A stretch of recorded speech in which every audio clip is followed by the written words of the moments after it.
আমরা বলেছি পিআর হলে লাভ কি? পিআর হলে লাভ হলো প্রত্যেকটি ভোটারের ভোটের মূল্যায়ন হবে। এই ভোটে কোনো ব্যক্তিকে মানুষ ভোট দেবে না, দলকে ভোট দেবে। দলের আদর্শ, দলের চরিত্র, দলের ম্যানিফেস্টো, তারা কেমন বাংলাদেশ বানাতে চায় সেই আদর্শ দেখে ভোটাররা যে দলকে পছন্দ করে সেই দলকে আগে ভোট দেবে। অথচ বিএনপির কিছু নেতারা বলছেন পিআর দেশের মানুষ বোঝে না, বলে ইভিএম যারা বোঝে না তারা পিআরও বোঝে না। আজব ব্যাপার। আর ইভিএম কি আর পিআর কি? ইভিএম হচ্ছে ইলেকট্রনিক ভোটিং মেশিন, ওটা একটা যন্ত্রের না। আর পিআর হচ্ছে একটা ইলেকট্রাল প্রসেসের না। আপনি মেশিনের সাথে একটা নির্বাচন পদ্ধতির তুলনা করেন কেন? বাঙালির হাইকোর্ট, বহু বাঙালির আগে হাইকোর্ট দেখাবেন না। আর এক নেতা কইছে যে পিআর কি খায় না গায়ে মাথা। এই দেখছেন না কি আজব ব্যাপার? রাজনৈতিক ব্যক্তিত্ব, ডিগনিটি যাদের আছে তারা কি একটা পলিটিক্যাল বিষয় এই মন্তব্য করতে পারে? আমরা বলেছি এদেশের অধিকাংশ জনগণ পিআর চাই কিনা আপনি গণভোটে পিআর এর পক্ষে মতামত গ্রহণ করুন। আমরা জামাত ইসলামীর পক্ষ থেকে কথা দিচ্ছি, অধিকাংশ জনগণ যদি পিআর এর পক্ষে ভোট দেয় আপনাদেরকেও মানতে হবে। আর যদি অধিকাংশ জনগণ পিআর পদ্ধতিকে না বলে আমরা জামাত ইসলামী তা মেনে নেব। That is beauty of democracy. এটা হচ্ছে গণতন্ত্রের সৌন্দর্য। কি বলেন, ঠিক কিনা? অথচ আপনি বলেন এটা খায় না গায়ে মাখায়। আপনি একটা সিস্টেমের সাথে মেশিনের তুলনা করলেন। রাজনীতির প্রজ্ঞা একটা বড় দল, এই করেই কিন্তু একটা দেশের সরকার প্রধান কর্তৃত্ববাদী হয়ে ওঠে।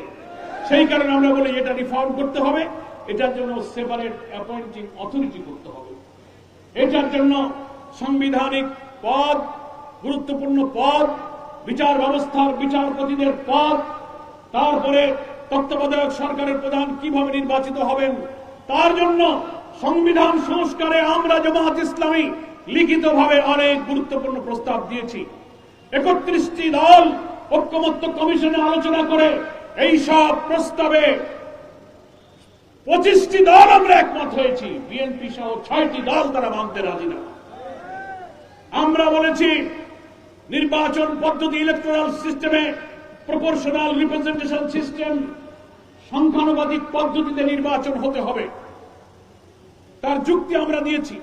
লিখিতভাবে রিফর্ম প্রপোজালে আমরা বলেছি 2 কক্ষ বিশিষ্ট পার্লামেন্ট, আপার হাউস লোয়ার হাউস হবে, 2 কক্ষেই আমাদেরকে পিআর চালু করতে হবে। আমরা বলেছি পিআর হলে লাভ কি? পিআর হলে লাভ হলো প্রত্যেকটি ভোটারের ভোটের মূল্যায়ন হবে। এই ভোটে কোনো ব্যক্তিকে মানুষ ভোট দেবে না, দলকে ভোট দেবে। দলের আদর্শ, দলের চরিত্র, দলের ম্যানিফেস্টো, তারা কেমন বাংলাদেশ বানাতে চায় সেই আদর্শ দেখে ভোটাররা যে দলকে পছন্দ করে সেই দলকে আগে ভোট দেবে। According to ratio of vote, 300 আসনের পার্লামেন্টের টোটাল কাস্টিং ভোটারের যত ভোট কাস্ট হবে, যে দল যত পার্সেন্ট ভোট পাবে সেই পার্সেন্টেজ অনুযায়ী 300 আসন পার্লামেন্টের সংসদে তাদের মধ্যে ওই শতকরা হারে আসনগুলো বন্টন হবে। তার অর্থ হল 1% ভোটও যদি কোনো দল পায়, 1%, তাহলে 300 আসনের মধ্যে 1% হলে কত হয়? 3টা আসন সে পায়। তাহলে ছোট বড় ক্ষুদ্র যে কোনো দল সে যদি এই পিআর পদ্ধতিতে 1% ভোট পায় তাহলে সে পার্লামেন্টে 300 আসন পাবে। এতে করে ছোট বড় প্রায় সব দলের প্রতিনিধিত্ব পার্লামেন্টে হবে। জনগণের অংশীদারিত্বে, সকলের অংশীদারিত্বে একটা ইনক্লুসিভ গভর্নমেন্ট তখন তৈরি হবে। এতে সুবিধা হবে 2/3 মেজরিটি পেয়ে, ব্রুট মেজরিটি নিয়ে 2/3 সংখ্যার গরিষ্ঠতা অর্জন করে কোন সরকার যখন ক্ষমতায় যায় সে মনে করে আমি যা ইচ্ছা তাই করবো, কাউকে সে মূল্য দেয় না। যতদিন বেঁচে থাকবো ক্ষমতা থেকে আমাকে আর কেউ নামাতে পারবে না। তিনি আদালতের ঘাড়ে বন্দুক রেখে ফায়ার করবেন, তিনি দল নিষিদ্ধ করবেন, যা ইচ্ছা তাই করবেন, লুটপাট করবেন, অর্থ পাচার করবেন, মানুষ খুন করবেন, বিনা বিচারে মানুষকে ফাঁসি দেবেন, আদালতের রায়কে বদলে দেবেন। এই বিদ্যমান রাষ্ট্রীয় কাঠামো যদি থাকে তাহলে এর মধ্যে নতুন ফ্যাসিবাদের জন্ম। সেই জন্য আমরা বলেছি এই সব সাংবিধানিক সংস্কারগুলো বাস্তবায়ন করতে হবে। 31টি দলের 25টি দল এইসব গুরুত্বপূর্ণ সংস্কার প্রস্তাবে একমত হয়েছে। 8টা-9টা জায়গায় বিএনপি আপত্তি দিয়েছে। তারা পিআর উভয় হাউজে মানতে চান না। প্রধানমন্ত্রী 10 বছরের বেশি থাকতে পারবে না, এই পদ তারা মানতে চান না। সাংবিধানিক পদগুলোতে প্রধানমন্ত্রীর ইচ্ছা অনুযায়ী নিয়োগ হবে, এটা বাদ দিয়ে আলাদা অ্যাপয়েন্টিং অথরিটি হবে, সব জায়গায় তারা তা মানতে চান না। এইসব সময় কম গুরুত্বপূর্ণ জায়গায় তারা আপত্তি করছেন। তার অর্থ হল পিআর তারা এই জন্য মানতে চান না, কারণ পিআরে যখন দলকে নির্বাচিত করা হয় সেই নির্বাচনে ব্যক্তির কোনো ইন্টারেস্ট থাকে না। কি বলেন, ঠিক কিনা? আমি গোলাম পরোয়ার যদি দেখি যে না এখানে আমি এমপি হব কি হব না, তার কোনো গ্যারান্টি নেই। ফলে আমি কেন কালো টাকা, কেন মাস্তানি, কেন পেশি শক্তি করে আমি নির্বাচনে কারচুপি করতে যাব? ফলে পিআর পদ্ধতি হলে ব্যক্তির স্বার্থ থাকে না বলে কালো টাকা, পেশি শক্তি, মনোনয়ন বাণিজ্য, কোটি টাকা দিয়ে মনোনয়ন পাওয়ার এই ব্যবসা তখন বন্ধ হয়ে যাবে। প্রত্যেকটি ভোটারের ভোটের মূল্যায়ন হবে। আরেকটি লাভ হবে কি, পার্লামেন্টে হবে কোয়ালিটি পার্লামেন্ট, রিচ পার্লামেন্ট। দল যখন তার নেতৃবৃন্দের মধ্যে থেকে বাছাই করবে, দলই জানে তার দলের মধ্যে সবচেয়ে আইনজ্ঞ, বিশেষজ্ঞ, দক্ষ, আইন জানা, গুরুত্বপূর্ণ, শিক্ষিত পার্লামেন্টে রিপ্রেজেন্ট করতে পারে এই নেতৃত্ব কারা, সেটা দল সবচেয়ে ভালো জানে। কি বলেন, ঠিক কিনা?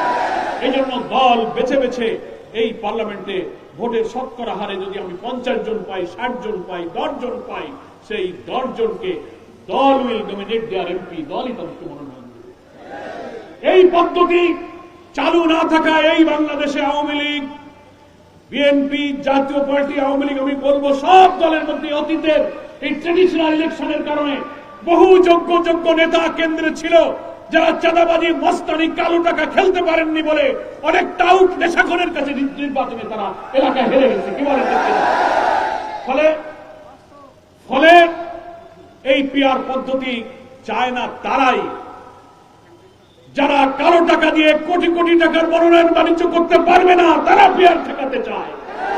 সকল দলের প্রতিনিধিত্বের মধ্য দিয়ে একটি অংশীদারিত্বের সরকার আসলে কর্তৃত্ববাদী সরকারের শাসন চালাতে পারবে না যারা, তারা পিআর ঠেকাতে চায়। এই জন্য তারা পিআরের বিরোধিতা করছেন। ঠিক আছে, পিআর নিয়ে যখন বিতর্ক হলো, আমরা গোল টেবিল করলাম, আলোচনা করলাম, সেমিনার সিম্পোজিয়াম করলাম, বিভিন্ন বুকলেট দিয়ে আমরা পিআরের উপকারিতা, সুফল সব জানালাম। সরকারের বিভিন্ন আন্তর্জাতিক সংস্থার, বেসরকারি সংস্থা জনগণের উপরে জরিপ করলো, সার্ভে করলো। আপনারা সেই সার্ভে দেখেছেন, 70% লোক পিআরের পক্ষে আছে। আমরা ঐক্যমত্য কমিশনে যে 31টি দল আছে, তার 25টি দল তারা পিআর চাইতেছে। হ্যাঁ, কেউ হয়তো লোয়ার হাউসে চাচ্ছে, কেউ আপার হাউসে চাচ্ছে, দ্যাট ইজ অ্যানাদার থিংস, কিন্তু কমনলি পিআরের পক্ষে তো আমরা আছি। অথচ বিএনপির কিছু নেতারা বলছেন পিআর এদেশের মানুষ বোঝে না, বলে ইভিএম যারা বোঝে না তারা পিআরও বোঝে না। আজব ব্যাপার। আর ইভিএম কি আর পিআর কি? ইভিএম হচ্ছে ইলেকট্রনিক ভোটিং মেশিন, ওটা একটা যন্ত্রের না। আর পিআর হচ্ছে একটা ইলেকট্রাল প্রসেসের না। আপনি মেশিনের সাথে একটা নির্বাচন পদ্ধতির তুলনা করেন কেন? বাঙালির হাইকোর্ট, বহু বাঙালির আগে হাইকোর্ট দেখাবেন না। আর এক নেতা কইছে যে পিআর কি খায় না গায়ে মাথা। এই দেখছেন না কি আজব ব্যাপার? রাজনৈতিক ব্যক্তিত্ব, ডিগনিটি যাদের আছে, তারা কি একটা পলিটিক্যাল বিষয় এই মন্তব্য করতে পারে? আমরা বলেছি এদেশের অধিকাংশ জনগণ পিআর চাই কিনা আপনি গণভোটে পিআরের পক্ষে মতামত গ্রহণ করুন। আমরা জামাত ইসলামের পক্ষ থেকে কথা দিচ্ছি, অধিকাংশ জনগণ যদি পিআরের পক্ষে ভোট দেয়, আপনাদেরকেও মানতে হবে। আর যদি অধিকাংশ জনগণ পিআর পদ্ধতিকে না বলে, আমরা জামাত ইসলামী তা মেনে নেব। That is beauty of democracy. এটা হচ্ছে গণতন্ত্রের সৌন্দর্য। কি বলেন, ঠিক কিনা? অথচ আপনি বলেন এটা খায় না গায়ে মাখায়। আপনি একটা সিস্টেমের সাথে মেশিনের তুলনা করলেন। রাজনীতির প্রজ্ঞা একটা বড় দল, এদিকে প্রধান নির্বাচন কমিশনার, চিফ ইলেকশন কমিশনার, তিনি একটা সাংবিধানিক পদে বসে আছেন। আরে বাবা, আপনি তো আইন জানালেন, সংবিধান জানালেন। উনি ওখান থেকে একদিন বলে বসলেন পিআরে সংবিধানে আইন নাই। এটা কি আপনি বলতে পারেন?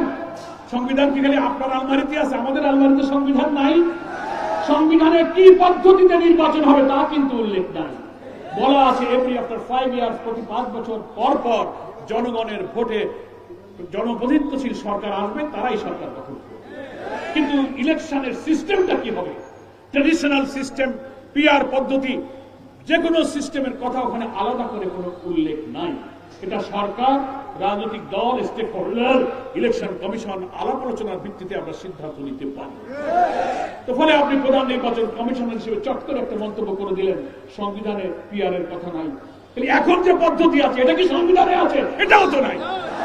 আপনি যে বসে আছেন ওখানে চিফ ইলেকশন কমিশন, সেটা কোন সংবিধানের ভিত্তিতে বসে আছেন? ওটাও তো সংবিধানে নাই। আপনি যে আগামী 26 ফেব্রুয়ারিতে ইলেকশন করবেন, সেটা কোন সংবিধানে আছে? আপনি যদি শেখ হাসিনার সংবিধান অনুযায়ী প্রতি 5 বছর পর পর নির্বাচনের বিধান মানতে চান, তো কত নির্বাচন হচ্ছে? কত সালে? 24 সালে। 5 বছর পর হতে গেলে 29-এ হইতে হয়। তা আপনি 26-এ যে ইলেকশন করবেন, সেটা কোন সংবিধানে আছে? মানে সংবিধান এখানে আমাদের কাছে বড় কথা নয়। বড় কথা হচ্ছে 24 জুলাইয়ের গণ অভ্যুত্থানের যে গণ আকাঙ্ক্ষাকে আপনাকে ধারণ করতে হবে। বাংলাদেশের সংবিধানে will of the people article 7 অনুচ্ছেদে বলা আছে জনগণের আকাঙ্ক্ষাই হচ্ছে সংবিধান। 17 বছরের স্বৈর শাসনকে এক সাদর রক্তের বিনিময়ে বিদায় দেওয়ার মধ্য দিয়ে জুলাই অভ্যুত্থানে যে আকাঙ্ক্ষা তৈরি হয়েছিল, সেই আকাঙ্ক্ষার ভিত্তিতে ইউনিসেফ প্রধান উপদেষ্টা, সেই আকাঙ্ক্ষার ভিত্তিতে আপনি চিফ ইলেকশন কমিশনার, সেই আকাঙ্ক্ষার ভিত্তিতে আগামী ইলেকশন। এখানে যেই আমরা পিআরের কথা বলি, সেই আপনি সংবিধান দেখান। সাহস থাকলে গণভোট দেন। জনগণের রায়ের প্রতি আমরা শ্রদ্ধা রাখি, আপনি সাহস থাকলে গণভোট দেন। তা না দেখে আপনি গায়ের জোরে ঠেলে নিয়ে চলে যাবেন। মনে রাখবেন, গায়ের জোরে দেশ শাসন করার দিন শেষ হয়ে গেছে। সেই বাংলাদেশ এখন আর সেই বাংলাদেশ নয়।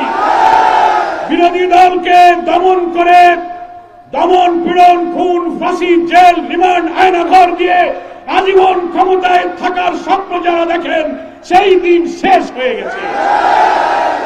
আবার এই বিদ্যমান রাষ্ট্র কাঠামোতে আমরা বলতে চাই, মেজর গুরুত্বপূর্ণ সংস্কারগুলো বাস্তবায়ন না করে যদি বিদ্যমান রাষ্ট্র কাঠামোতে আবার নির্বাচন হয়, আরেকটি হাসিনার জন্ম হবে, আরেকটি ফ্যাসিবাদের জন্ম হবে। বাংলার মানুষ তা হতে দেবে না। প্রিয় রংপুরবাসী, এই জুলাই সনদকে আইনি ভিত্তি দিতে হবে। অনেকে প্রশ্ন করছেন আইনি ভিত্তি কিভাবে দেবেন? আমার বিএনপির দোস্ত বন্ধুরা বলছেন আগামী নির্বাচনে যারা আসবে, নতুন পার্লামেন্ট হবে, তারাই সংবিধান সংস্কার করে এর আইনি ভিত্তি দেবে। আমরা বলি চুন খেয়ে গাল পুড়েছে, দই দেখলে ভয় লাগে। ইতিমধ্যে স্থায়ী কমিটির একজন সদস্য বক্তব্য দিয়েছেন, নির্বাচন এই ঐক্যমত্য কমিশনে এই যে সংস্কার, এই যে কমিশন, এই যে আইন বদলানোর জন্য চেষ্টা করতেছেন, যা বদলাবেন আমরা ক্ষমতায় গিয়ে সব পাল্টায় দেব, সব মুছে দেবো। দেখছেন না বক্তৃতা করেছে। তাহলে যাওয়ার আগেই যদি মুছে দেন, তো গেলে কে ক্ষমতা যে আমরা জানি না, আল্লাহ কার কপালে রাখছে, তো যাইও তো পারেন নাই, যাওয়ার আগেই তো মুছে দেওয়া আরম্ভ করছেন। ফলে আপনাদের কথার উপরে কোনো বিশ্বাস রাখা যায় না। এই জন্য আমাদের কাছে ঐক্যমত্য কমিশন প্রস্তাব চেয়েছিল, আপনারা আইনি ভিত্তি দেওয়ার জন্য সাজেশন দেন। আমরা আমাদের লয়ারদেরকে এক্সপার্ট কমিটি করে আমরা লিখিতভাবে পরামর্শ দিয়েছি, বিভিন্ন দল পরামর্শ দিয়েছে। সেই পরামর্শ নিয়ে ঐক্যমত্য কমিশন বিচারপতি, জজ, ইউনিভার্সিটির লয়ার প্রফেসরদের কিনে একটা লিগাল এক্সপার্ট কমিটি করছে। সেই কমিটিতে সিদ্ধান্ত হয়েছে, তারা সুপারিশ করেছে, 2টা অপশন আছে। কয়টা মনে রাখবেন, অনেকে বিভ্রান্তি করায়। 2টা পদ্ধতি।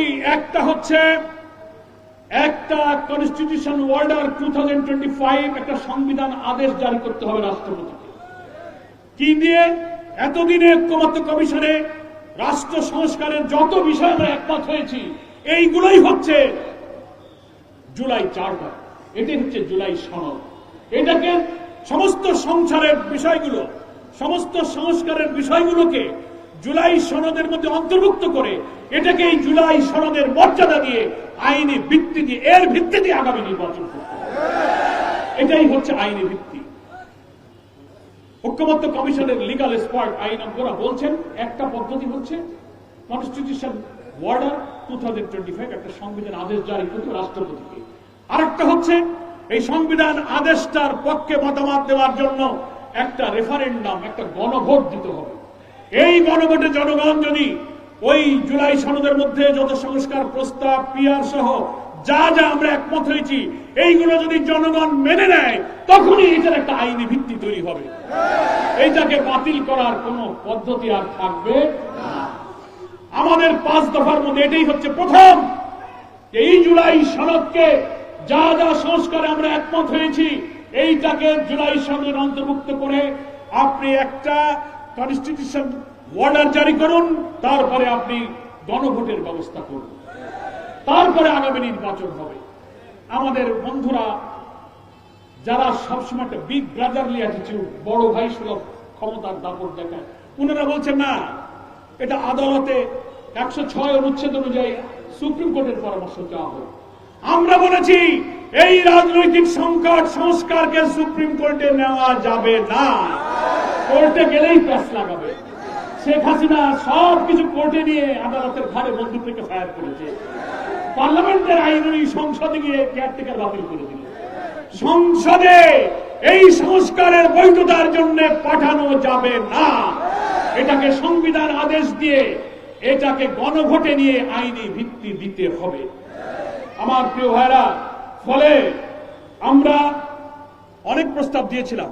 প্রেসিডেন্সিয়াল অর্ডিন্যান্স, 70 নির্বাচন যে লিগাল ফ্রেমওয়ার্ক অর্ডার ভিত্তিতে ছিল সেটা হতে পারে, কিন্তু এখন এক্সপার্টরা বলছেন যে না, এসব দরকার নাই, একটা সংবিধান আদেশ জারি হোক আর একটা গণভোটের ব্যবস্থা করা।